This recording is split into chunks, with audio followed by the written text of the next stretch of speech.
Agora nós vamos falar um pouquinho sobre assistência pré-natal de baixo risco, levando em consideração o acompanhamento da paciente Marcela. Marcela iniciou a assistência pré-natal fazendo seu acompanhamento pré-concepcional, que também é parte dos cuidados pré-natais, e tem como objetivo ações preventivas e tratamento de patologias que possam vir a prejudicar o curso da gestação. Consulta pré-concepcional é uma oportunidade para avaliar a Marcela em relação a fatores de risco, sempre seguido de orientação adequada, problemas de saúde atuais ou prévios e a história obstétrica da Marcela para avaliação do risco gestacional, se for o caso, assim como verificar também história de abuso, hábitos e higiene alimentar e orientação sobre como reduzir o risco de infecções na gestação. Também é muito importante orientar suspensão do fumo e do uso de drogas ilícitas, se for o caso, avaliar risco quanto ao uso de medicamentos e exposição à radiação no período concepcional e na gravidez, além de recomendar a vacina contra a rubéola. Se houver dúvida quanto à história vacinal da paciente e se o IgG for negativo, se indica a vacinação. Sempre lembrando que a vacina contra a rubéola deve ser realizada pelo menos um mês antes de suspender a anticoncepção, embora alguns autores recomendem que se aguarde 90 dias após a exposição à vacina. Também a vacina contra hepatite B, que é segura durante qualquer estágio da gestação, e nunca esquecer de orientar a suplementação com ácido fólico quando a paciente mostrar desejo de engravidar. O Ministério da Saúde preconiza o uso de ácido fólico, 5 mg dia, que deve ser iniciado 60 a 90 dias antes da concepção e mantido até a 12ª semana, com o objetivo de prevenir defeitos de fechamento do tubo neural. Também a vacina antitetânica deve ser disponibilizada para Marcela durante o acompanhamento pré-natal. Caso ela não tenha sido vacinada, deve receber 3 doses, sendo que a segunda dose deve ser administrada até no mínimo 20 dias antes da data prevista do parto. Se previamente vacinada, deve receber dose de reforço se não tiver sido realizada a última dose nos últimos 5 anos. O intervalo entre as doses são de 60 dias, no mínimo 30 dias entre uma aplicação e outra. Além disso, deve ser disponibilizada para Marcela a vacina contra a influenza, que poderá ser realizada em qualquer idade gestacional devido à possibilidade de complicações dessa doença na gestação. Além da vacina antitetânica, a vacina da gripe poderá ser realizada em qualquer idade gestacional devido às complicações dessa doença durante a gestação. Quanto à vacina para hepatite B, caso Marcela não tenha sido vacinada, deve receber 3 doses com intervalo de 1 e 6 meses, preferencialmente após o primeiro trimestre da gestação. Caso ela já tenha iniciado o esquema de vacinação, apenas completá-lo. E, se incerteza sobre o status vacinal, solicitar anti-HBs e vacinar, caso ela não esteja imunizada. Marcela iniciou o acompanhamento pré-natal com 6 semanas e desde então ela tem comparecido a todas as consultas agendadas e inclusive participado dos grupos operativos direcionados às gestantes na unidade de saúde. O ideal seria que a gestante consultasse mensalmente até a 32ª semana de gestação, quinzenalmente da 32ª até a 36ª semana e, a partir daí, semanalmente até o parto, sem esquecer da revisão de puerpério imediato 7 a 10 dias após o parto. A maior frequência de visitas no final da gestação tem o objetivo de avaliar o risco perinatal e a possibilidade de intercorrências clínico-obstétricas mais comuns nesse trimestre de gestação, como o trabalho de parto prematuro, pré-eclâmpsia, eclâmpsia e até mesmo óbito fetal. O modelo a seguir, ele refere-se ao calendário mínimo preconizado. A primeira consulta, preferencialmente, deve ocorrer antes da 16ª semana de gestação, onde serão solicitados os exames complementares relevantes para o melhor acompanhamento pré-natal e onde também serão dadas orientações importantes. Orientar a gestante quanto à importância do pré-natal, avaliar os fatores de risco, ganho de peso, hábitos alimentares, sinais e sintomas comuns na gestação e aqueles que podem representar algum risco para a evolução da gestação. Deve-se solicitar hemograma, tipagem sanguínea e fator RH, VDRL, glicemia de jejum, EQU e urocultura, sorologia para hepatite B, sorologia para toxoplasmose, o anti-HIV sempre com aconselhamento. Se for o caso, o exame citopatológico do colo de útero deve ser colocado em dia.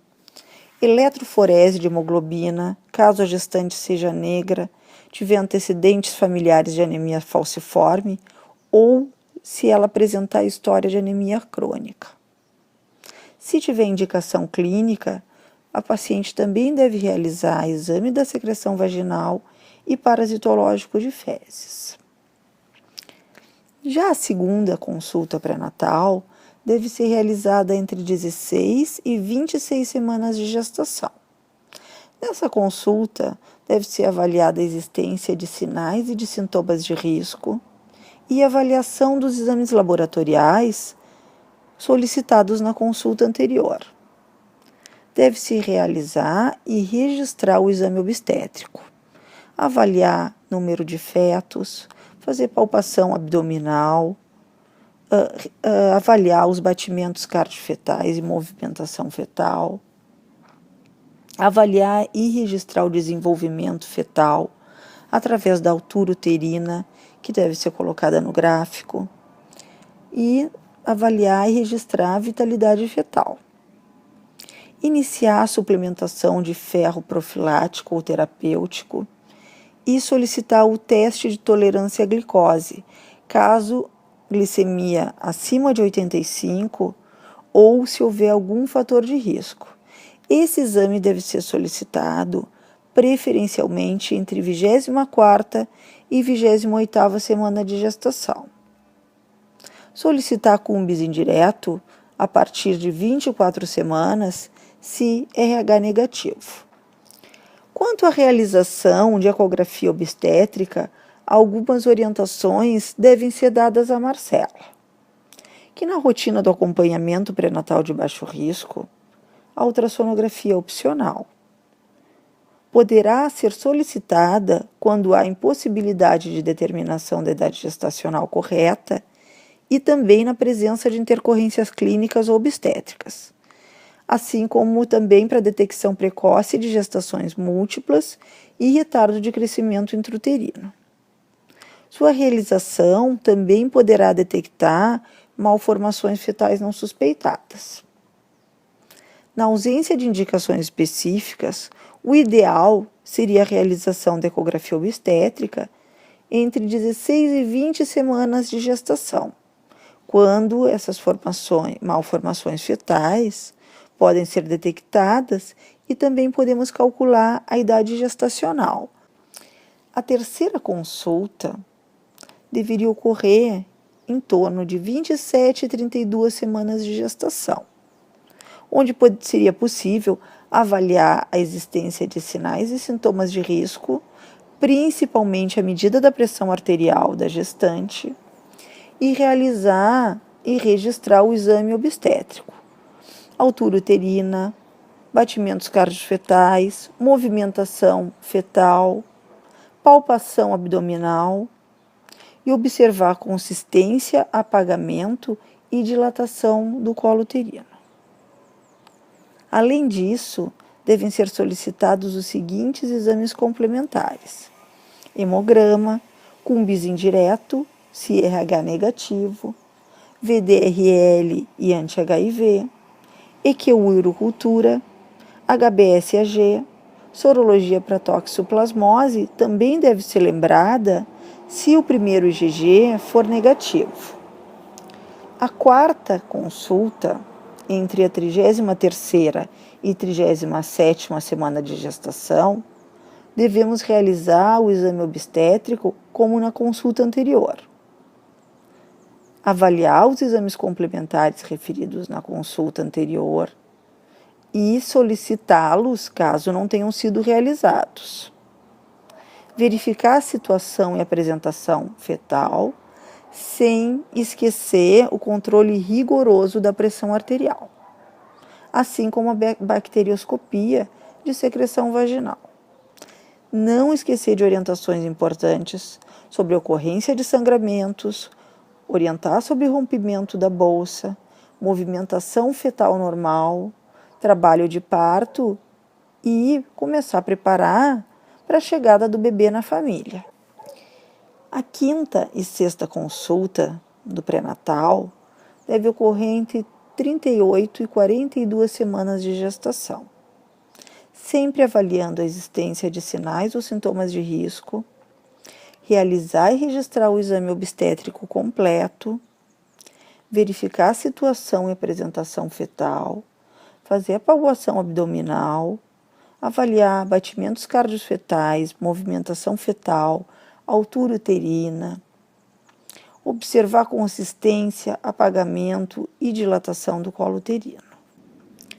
Além disso, deve ser feito o controle rigoroso da pressão arterial e sempre orientando sobre perdas vaginais, movimentação fetal, fazer as consultas semanalmente, orientar quanto ao trabalho de parto e cuidados com o recém-nascido, já levando em consideração, em toda assistência pré-natal, a importância da puericultura, que deverá ter sua primeira consulta entre o 7º e o 10º dia após o parto. Bom, em quais situações Marcela deveria ser encaminhada para avaliação de bem-estar fetal durante o acompanhamento pré-natal? Caso houvesse parada de movimentação fetal por 12 horas, ausência de batimentos cardiofetais, trauma abdominal, bradicardia ou taquicardia fetal em decúbito lateral esquerdo, oligodrâmnio ou suspeita de pós-datismo. Em caso de idade gestacional duvidosa, a partir das 41 semanas de gestação, encaminhar para a maternidade para a interrupção da gestação. Entre algumas situações nas quais Marcela teria indicação de cesariana eletiva durante o acompanhamento pré-natal, destacamos placenta prévia oclusiva total, 2 ou mais cesarianas prévias, apresentação pélvica ou anômala e placenta creta em gestação anterior. Bom, pode acontecer de a pressão subir na gestação, e isso, infelizmente, não podemos prever ou prevenir muito facilmente. O que podemos e devemos fazer é identificá-la precocemente para evitar complicações, como foi o caso da nossa paciente Marcela. É necessário identificar as gestações de risco e oferecer atendimento adequado aos variados graus de exigência, possibilitando a prevenção de complicações que vão determinar maior morbidade e mortalidade, tanto materna quanto perinatal. As alterações funcionais e anatômicas que ocorrem na gravidez são parte de um processo dinâmico e que exigem avaliações continuadas e específicas em cada período, podendo ser confirmadas como baixo risco apenas após o fim do processo gestacional. Marcela também foi encaminhada para acompanhamento no pré-natal de alto risco, no serviço de assistência secundária.